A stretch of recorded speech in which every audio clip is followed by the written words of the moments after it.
Hello. हमने ना पिछले वीडियोस में एसिड की प्रॉपर्टीज़ को डिस्कस किया था, एसिड क्या होते हैं डिस्कस किया था और बेस के बारे में डिस्कस किया था। आज हम हमें बेस की प्रॉपर्टीज़ को डिस्कस करते हैं। अगर पिछला रिवाइज किया तो हमें पता होगा कि एसिड्स H पॉजिटिव जिनके पास होता है वो होते हैं, और बेस क्या होते हैं जिनके पास OH नेगेटिव आयंस होते हैं। बेस क्या होते हैं जिनके पास OH नेगेटिव आयंस होते हैं। ये क्या होती है, अर्गेनियस के अकॉर्डिंग बेस की पहचान होती है। और जो प्रोटॉन, अगर हम ब्रॉन्स्टेड लॉरी के अकॉर्डिंग देखें, वो बेस क्या होते हैं जो प्रोटॉन को क्या करें, गेन कर दें, और इलेक्ट्रॉन्स को क्या कर दें, डोनेट कर दें। क्या कर दें, OH नेगेटिव आयंस हो, दूसरा प्रोटॉन एक्सेप्टर हो, proton acceptor and electron donor हो, इलेक्ट्रॉन डोनर हो। वो क्या है, आपके बेस है। अब प्रॉपर्टीज की सबसे पहले प्रॉपर्टीज की बात करते हैं। अच्छा, एक और चीज़ देख लेते हैं। यहाँ पर जो बेस होते हैं उसमें भी 2 कैटेगरीज हैं। जैसे एसिड की 2 कैटेगरीज थी, ऐसे बेस की भी 2 कैटेगरीज हैं। जैसे एसिड स्ट्रॉन्ग एसिड और बेस स्ट्रॉन्ग वीक एसिड और स्ट्रॉन्ग एसिड था, ऐसे बेस भी एक स्ट्रॉन्ग बेस और एक वीक बेस। डेफिनेशन वही है, जो पूरी तरीके से आयनाइज हो जाए वो आपके क्या बोले जाएंगे, स्ट्रॉन्ग बेस, और जो पार्शियली आयनाइज हो वो क्या बोले जाएंगे, वीक बेस। पार्शियली मतलब जो मॉलिक्यूल्स पूरे के पूरे ना टूटे तो वो क्या है आपके पार्शियली मतलब वीक, कमजोर बेस है। और जो स्ट्रॉन्ग बेस है वो पूरे के पूरे आपके ब्रेक डाउन, डिसोशिएट हो जाए या आयंस में चेंज हो जाए। ठीक है, अब बात कर रहे थे जो बेसिस होते हैं उसकी पहली प्रॉपर्टी आप देख लेते हैं। जो बेस है उनमें क्या होता है, they are bitter in taste. कैसे होते हैं, they are bitter in taste, बताया है ना, बिटर इन टेस्ट। जो बेस होते हैं वो टेस्टफुल कैसे होते हैं, कड़वे होते हैं। जो कड़वा टेस्ट होता है वो बेस की वजह से होता है। Is it? Next point, they are soapy to touch. आपको अगर बेस की कोई चीज टच करोगे तो आपको ऐसे लगेगा साबुन जैसा, सोपी टू टच। ठीक है, तो आप क्या लिखोगे, दे फील सोपी टू टच। ठीक है, तो हम इसमें क्या होगा, बेस इज फील, या फिर कह सकते हैं बेस फील सोपी टू टच। हाँ, बेस लिख लो, बेटर है, फील सोपी टू टच। नेक्स्ट प्रॉपर्टी क्या है, जैसे उसमें हमने देखा था एसिड में they also conduct electricity. Acidic solution electricity conduct करता था, तो बेसिक सॉल्यूशन भी इलेक्ट्रिसिटी को कंडक्ट करेगा। तो आप क्या कह सकते हो, they conduct the solution conduct electricity, the solution conduct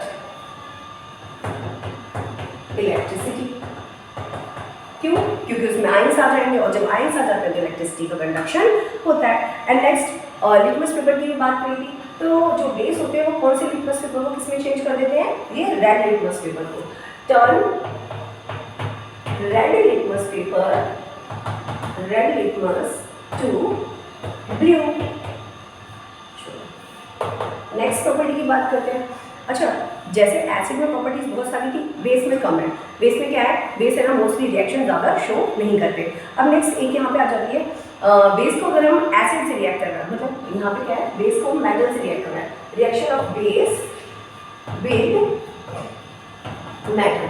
generally अगर देखा जाए तो बेस मेटल के साथ रिएक्शन नहीं करते, क्या है, नो रिएक्शन।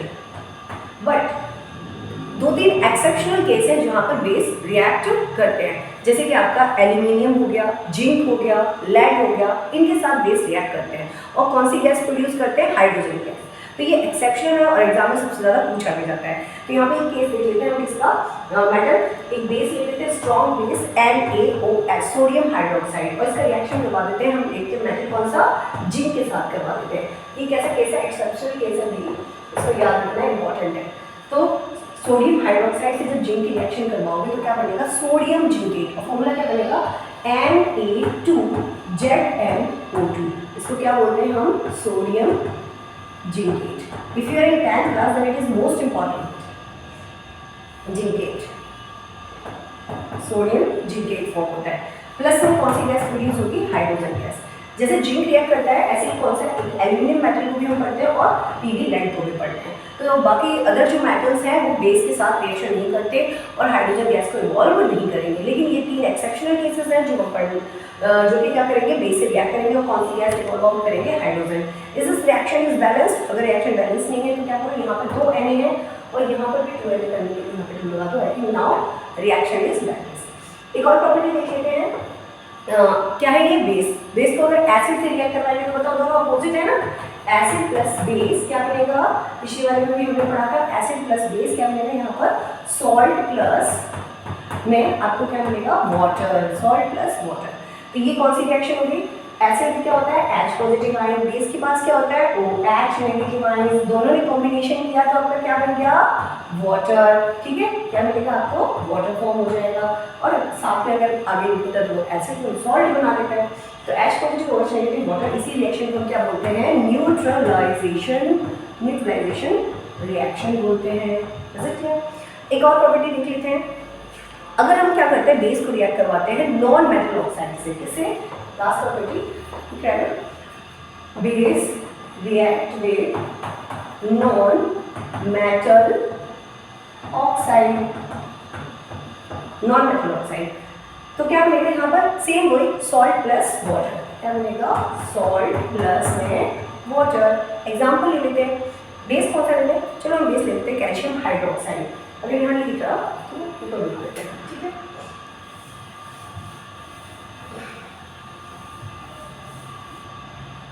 क्या था हमारा बेस?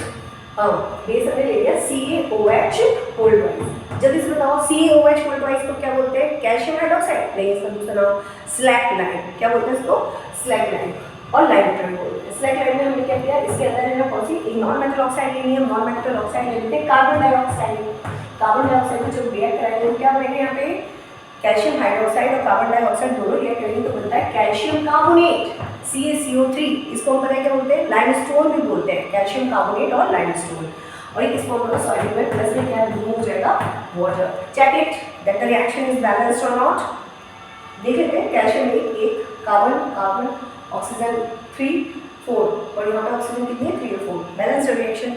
सो क्या बना है? ये क्या आपका slack line? Calcium hydroxide react with carbon dioxide which is a non metal oxide. React करने के बाद क्या बना? कैल्शियम कार्बोनेट, इसी को लाइमस्टोन भी बोलते हैं। कॉमन नेम बहुत ज़्यादा पूछे जाते हैं ये लाइमस्टोन। कैल्शियम कार्बोनेट को नहीं पूछेगा आपसे, लाइमस्टोन पूछेंगे।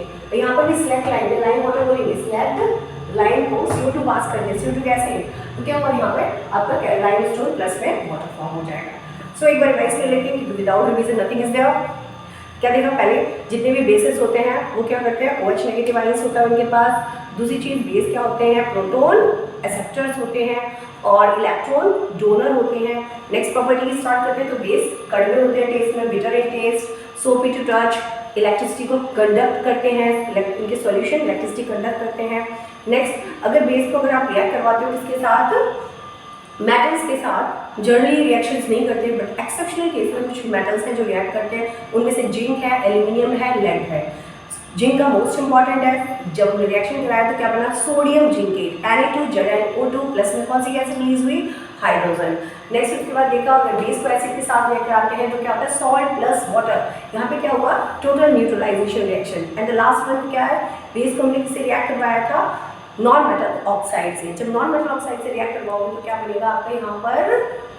Salt plus water. जैसे कि हमने कौन सा एग्जांपल लिया? Calcium hydroxide. Most important reaction है कैल्शियम हाइड्रोक्साइड की। कैल्शियम हाइड्रोक्साइड को लाइम वाटर बोलते हैं। उसको जब हमने इसके अंदर डाला, किसको? CO2 को पास किया तो क्या हुआ? लाइमस्टोन बन गया, CaCO3। चॉक के अंदर भी CaCO3 होता है। जो अंडे की एग सेल होती है उसके अंदर भी कैल्शियम कार्बोनेट ही होता है। और फिर आपका क्या बन जाता है वहाँ पे? Water. That's all. Thanks for watching. Thank you.